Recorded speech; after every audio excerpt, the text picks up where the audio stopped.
All right, good morning, everyone. We're going to continue our media availabilities this morning, and we've now been joined by Clint Bowyer, driver of the number 15 5-Hour Energy Toyota. And Clint, just talk a little bit about your team's mindset coming into this weekend. You're in a good spot right now when it comes to the chase, but just talk about this weekend and how you feel about going into tomorrow night's race. Yeah, I mean, it's just it's that time of the year, right? It's fun times. Cool racetrack. I've always loved this racetrack. For the first time I ever came here, I remember making laps around here, thinking, "Man, this is a perfect size racetrack," and it was always raced well. And I've always just really had a lot of fun as we're making laps around here. So couldn't think of a better place to come to try to seal the deal and get ourselves into this chase. It's something that I'm very proud of having a shot at being a part of it, and looking forward to the races after that. You know what I mean? That's the thing, is you don't just want to back your way into the chase and then not perform and be the first one out. I mean, I want to go some rounds and have some fun in it and make some noise. All right, we're going to take questions for Clint. If you have one, please raise your hand and state your name and affiliation, and we're going to start with Tom and then come up front to Jenna, and then we'll go to Bob. Hi, Clint. Tom Jensen, FoxSports.com.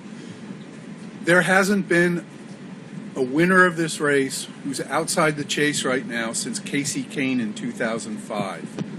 So that's 20 races ago. How secure are you feeling about a spot in the chase?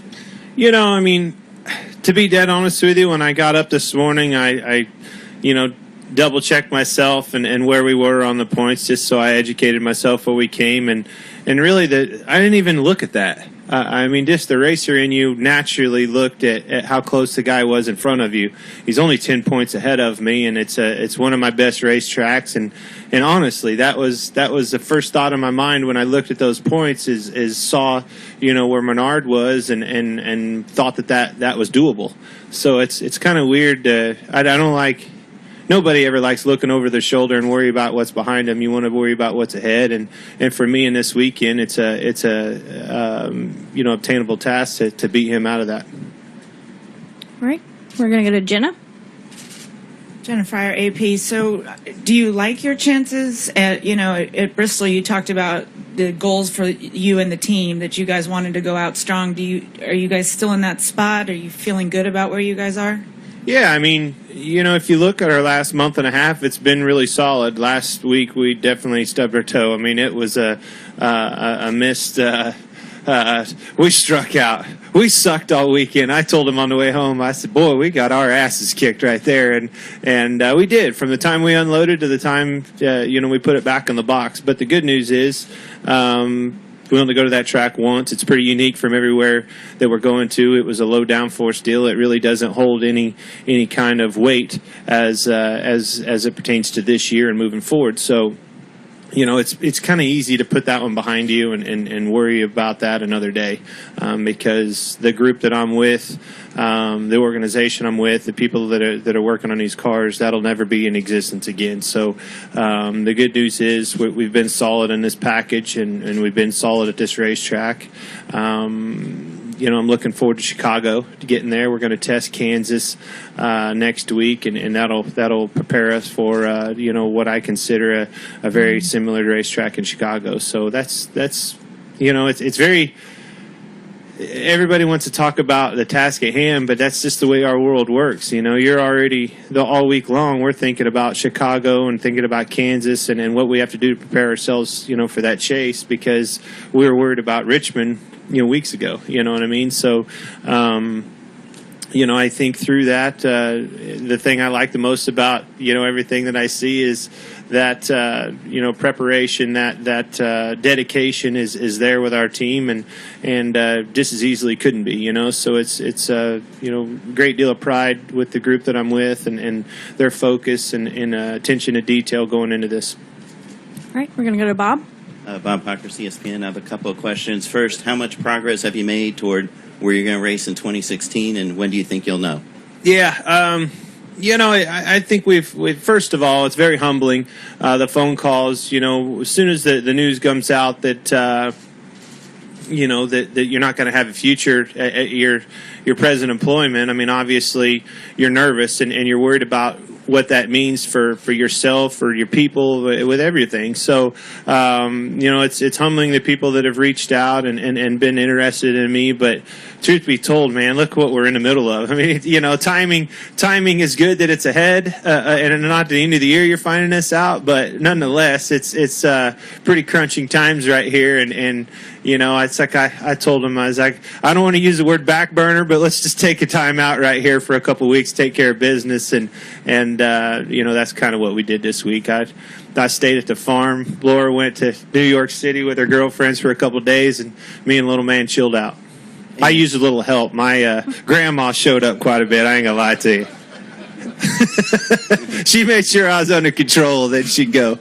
And also was wondering, with the rain in the forecast possibly for tomorrow, how much of a concern is that possibly impacting, somebody who maybe isn't running great but ends up winning the race based on rain strategy? Well, that's what I love about you guys. You're always looking for a good story, and boy, that'd be a hell of a story. But again, you can't worry about that kind of stuff. I mean, at the end of the day, we've got a good enough point pad that if we go out and do what we're capable of doing, we're plenty good. If somebody was to win and something happened, I mean, it just wasn't meant to be. I mean, that's at the end of the day, we've done all we can do. We can go out and win this race. I can tell you that. We've done it before, and we're capable of that. So, who knows? There's nothing to be said that wouldn't be us in victory lane enjoying that very moment you're talking about. All right, we're going to go to Jeff and then back to Kenny, and then.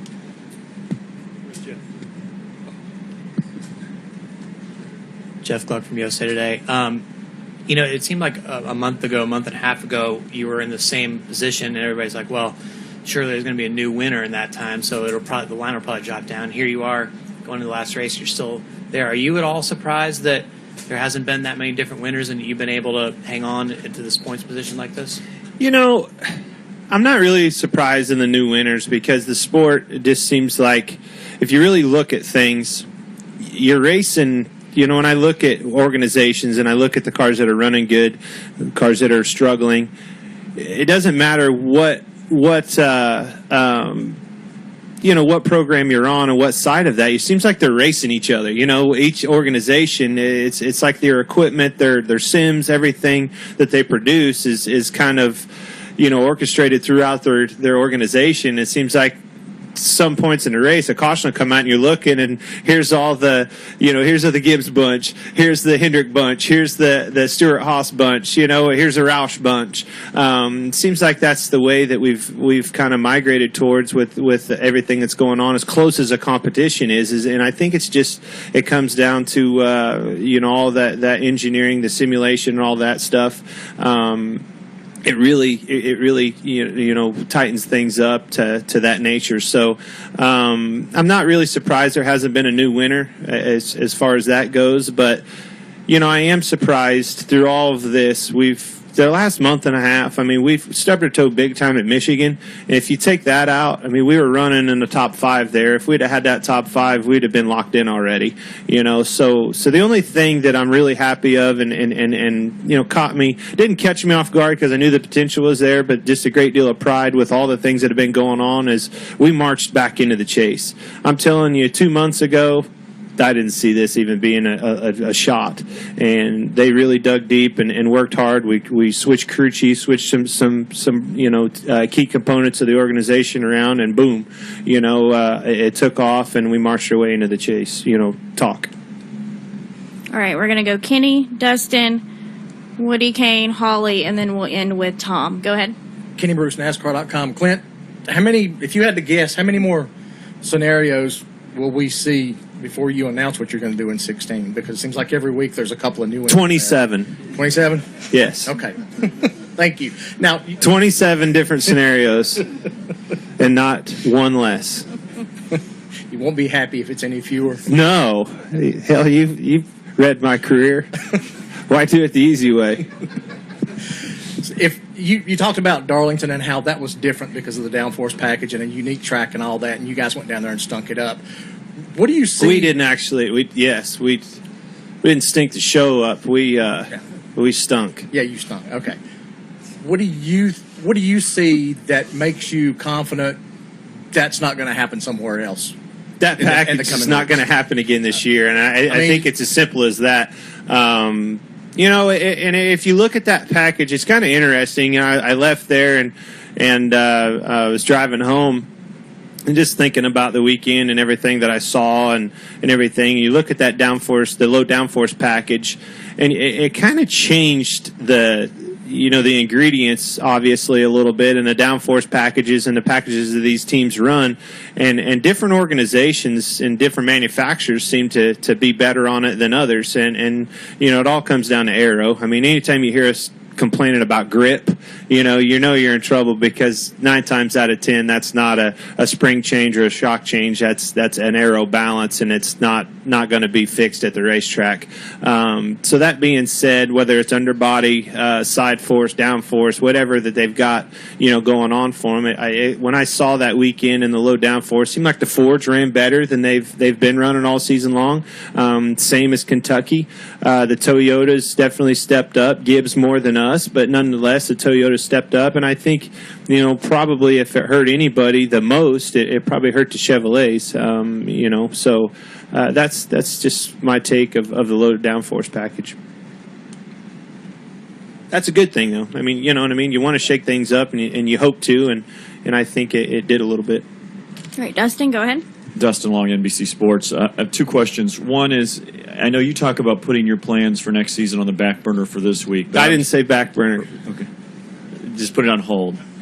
But I just wanted to ask you is, you've got a lot of employees there that I know you talked at Bristol, hey, let's go out and do this and let's rally the troops and things like that.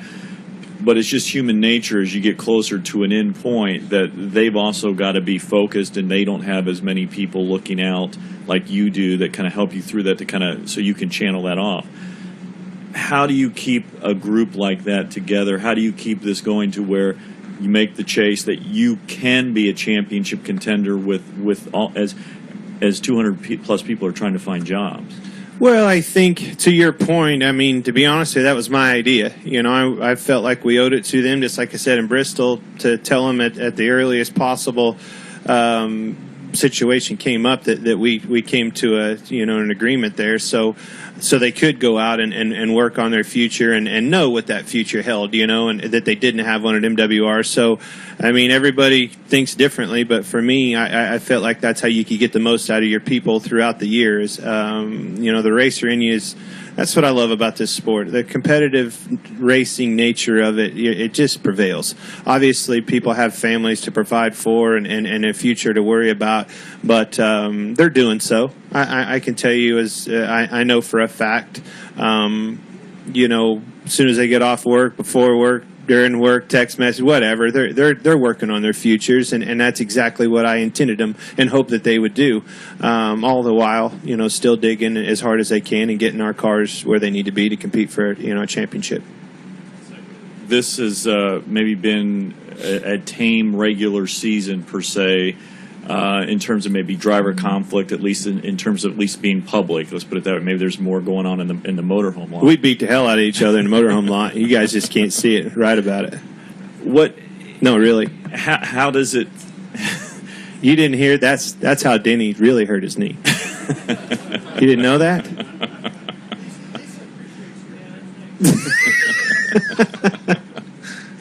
How does top ring rope, as a matter of fact. How does it? Why has it maybe been a little bit more tame? And is it something that will, I think the expectation is looking at last year's chase, how it kind of became more explosive. Is it reasonable to think that would happen again?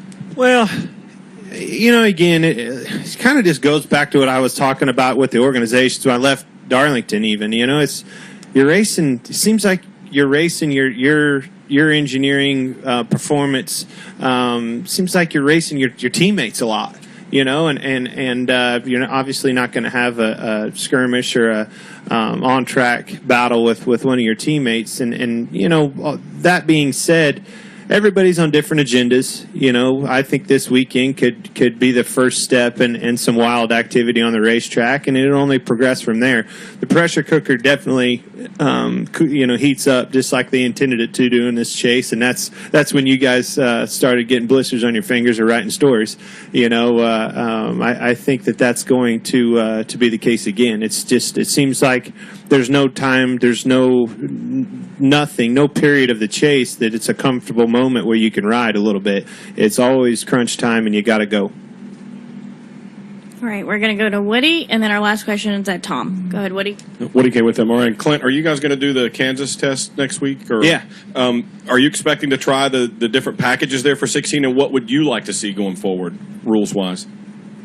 For 16, right now, I don't care. I'm going to focus as much as I can on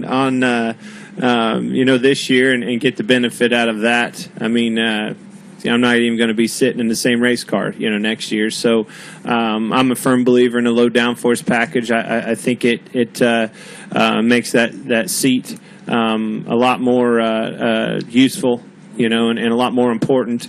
As far as the overall package goes, and I think the tire really predicts a lot of different things too. I went to the Homestead tire test. We went through a lot of changes it was a 3-day test. Went from the 15 package with the control tire to the second day on the 16 package with a control tire. You're slipping and sliding around, driving it and having fun, a really enjoyable challenge.